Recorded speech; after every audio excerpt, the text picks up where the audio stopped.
So an element is a substance that is made of only one type of atom.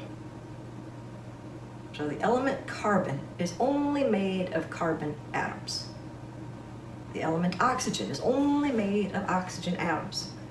And what makes carbon different than oxygen, they're very, very different, is really the number of protons in their atoms. Different atomic numbers, different chemical and physical properties. So let's look at iron. Iron has a chemical symbol Fe, and its atomic number is 26. So that means it has 26 protons. That also means it has 26 electrons.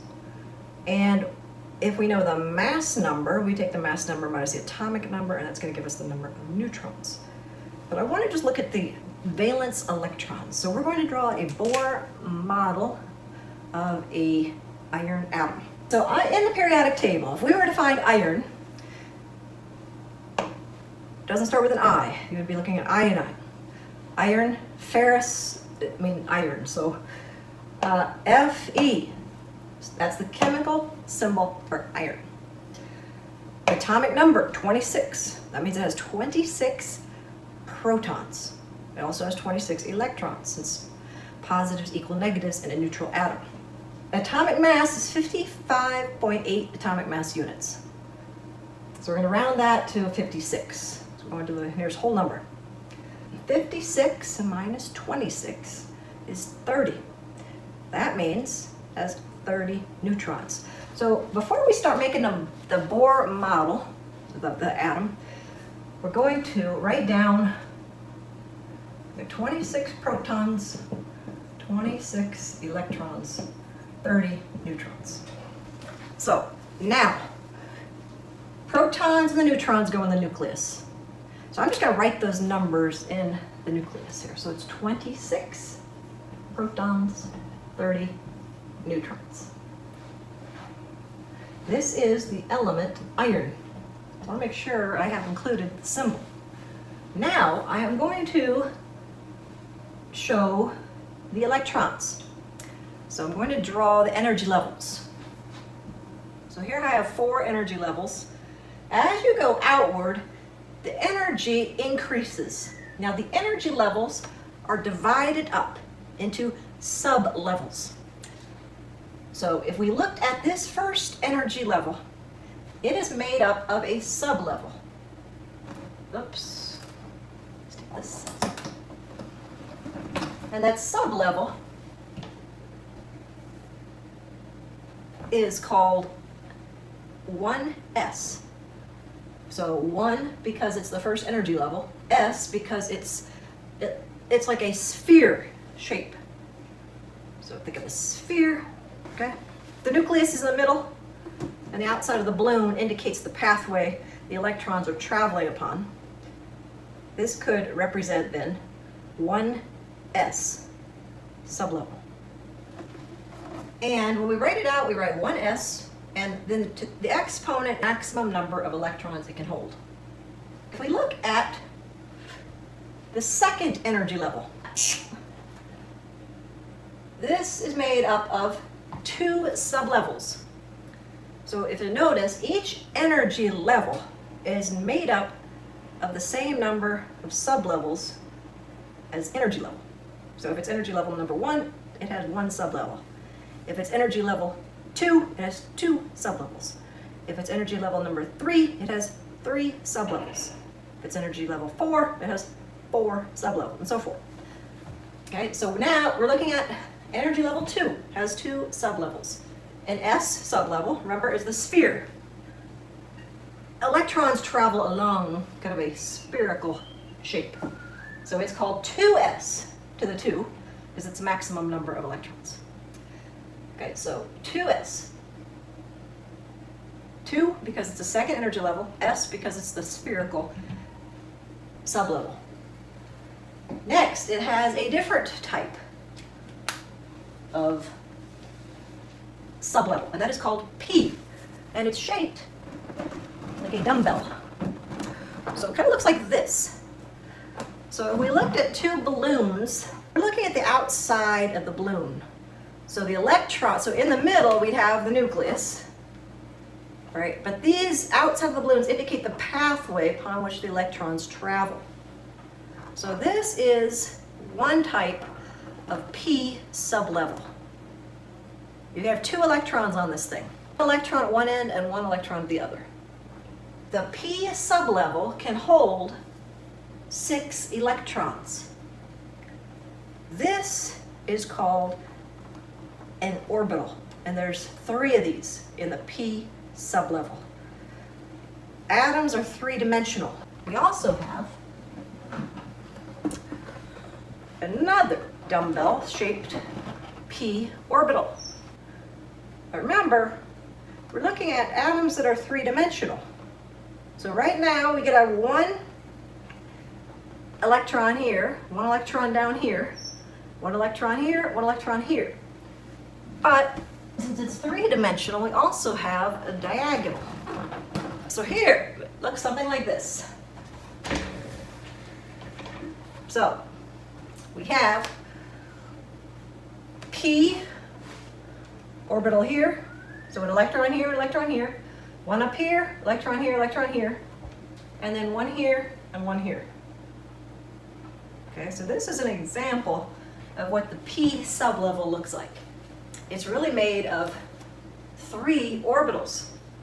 So an orbital is a space in the energy level where you are most likely to find an electron. So in fact, you have like a 99% chance an electron will be located in that orbital. So this is an example of 3 p orbitals in a p sublevel. Okay, so a p sublevel, and in this case we're looking at the 2nd energy level, and so we indicate 2p, and it's to the 6th, because right here I'm just showing the maximum electrons. It can hold a maximum of 6 electrons. So remember, these outside of the balloons indicate the pathway upon which the electrons are traveling. So think of like they're going all different directions, right? Vertically, horizontally, and diagonally, because atoms are 3-dimensional. So that's the 2nd sublevel of the energy level number 2. Now, if we look at the energy level number 3, so here we have 1 energy level, 2 energy level, 3rd energy level. Level 3, again, it has an s sublevel, and that is the spherical. So it's just larger because it's further away from the nucleus. Okay, so that one of these that can hold 2 electrons. So 3s is a spherical sublevel to the 2 because it can hold a maximum of 2 electrons. So right, these exponents are just showing the maximum number of electrons.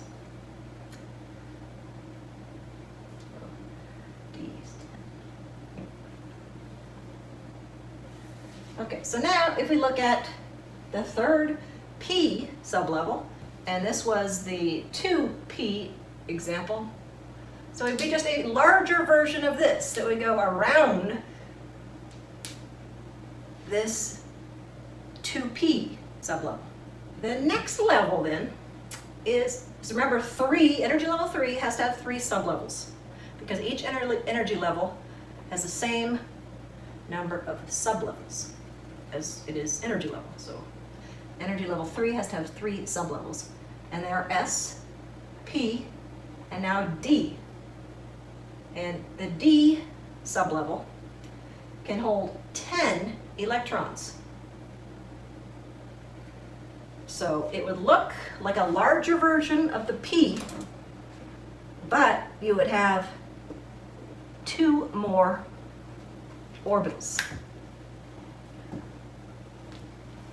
So you would have 2 balloons here, 2 balloons down there. Right, so it would fill up the space. It holds a maximum of 10 electrons. Now if you get to the 4th energy level, it has 4p6, 4d10, and 4f14. So these are the maximum numbers, though.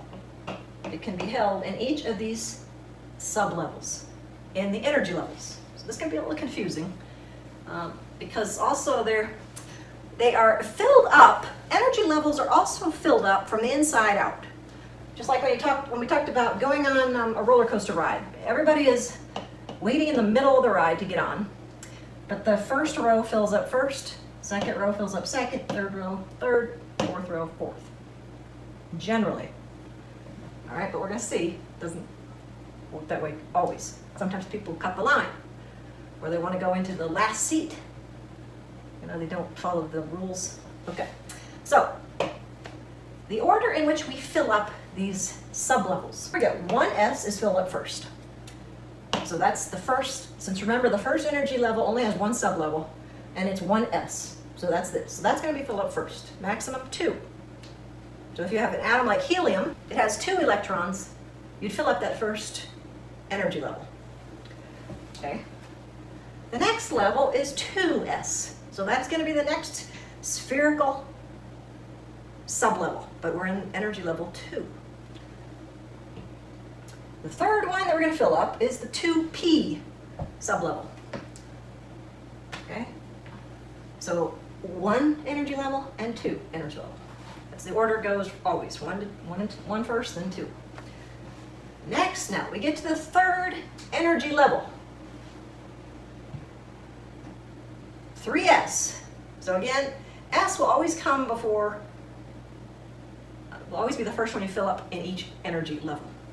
So 3s, then 3p. Now this one was a little different. We don't go to 3d because 3d has to have 10 electrons to fill up maximum capacity. But remember, electrons, they really want to fill up the spaces available. Like when you get on a roller coaster ride, you don't want to be the only one in the entire row because you don't feel comfortable. You feel like you don't feel stable. You feel like there's something wrong with the roller coaster. Why is nobody else on this row but me? So atoms then, they would want to fill up the s orbital, or this s energy level, because it takes just 2 to fill it up for this sublevel. So after the 3p, they fill up the 4th energy level. And the spherical sublevel. So S sublevel, they would fill up before they fill up 3D. So if you think about it, 3D has maximum capacity of 10 electrons. So it's like a row of 10 seats. And if you just have 1 or 2 electrons that are going to go in that sublevel, they're not going to feel very secure, just 1 or 2 in a whole row of 10 seats. Because 3D, the D sublevels are big. They have a lot of electrons, they hold 10 of them. So there's a lot of empty space there. The atoms don't want that. Nature tends to go towards stability. Okay, so to be more stable, they would fill up the 4th energy level, S sublevel, because it only holds a maximum of 2 electrons. And if you've got 2, they'll go in there together. If you got 1, it still doesn't feel as bad. So if you're in a row, and you're the only one in the row, but there's only 1 other seat, you still feel a little more comfortable than if you're in a row, there's 10 seats, and you're the only one in the row. Like there are 9 empty seats. You're really wondering what's wrong with this ride. If it's just 1 other empty seat in a row, it's not as bad. Okay, but that is the order in which they fill. So then after the 4s fills up, then you go to 3d. And the 3d has 10 electrons.